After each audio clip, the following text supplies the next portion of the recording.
Okay, so we are going to take a look at example 1 and 2. They're really looking at the same statement and then just answering a series of questions. So we've got this person's name, their address, the account information. We can see their billing date and their payment due date. So I'm going to go ahead and highlight that here. Billing date was the 23rd of January, and their payment is due on February 2nd. You guys, within this, it's going to list out all the charges that they made and any payments. Now, the payments are going to show as a negative because it's going to come off the balance. So we're going to take a look at this. And so they made a purchase at a gift shop, at a pizza store, at a department store, at the bookstore, and then they made a payment. Okay. And across the bottom, it gives you all the other little summary pieces that we probably will be looking at within this. So first question says, what was the previous balance? You guys, previous balance is listed right here. It says that your previous balance was $150.50. So all we're really doing is identifying this information. We don't actually have to do a lot of math. How many purchases did this person make or Jane make on the billing cycle?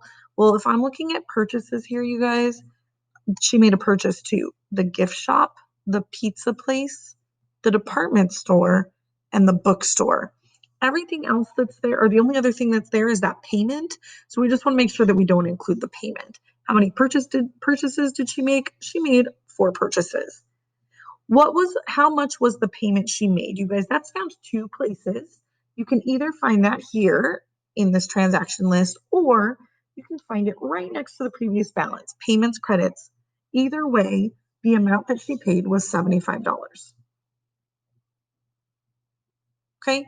Then it says, compare the payment made to the minimum payment that was due. Well, let's take a look at what that minimum payment was. Come on, minimum payment due was $20. She made a payment of $75.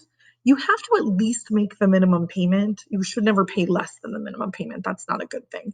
So she made more than the minimum payment. So when it says compare, she paid more than the minimum payment.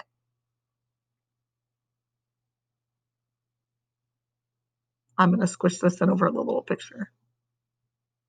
Oops, than the minimum. Okay. So your payment should either be equal to the minimum or more than the minimum, because we should never be making less than the minimum payment. Okay. So all we did was look at some of the basics and identify those answers from the statement given.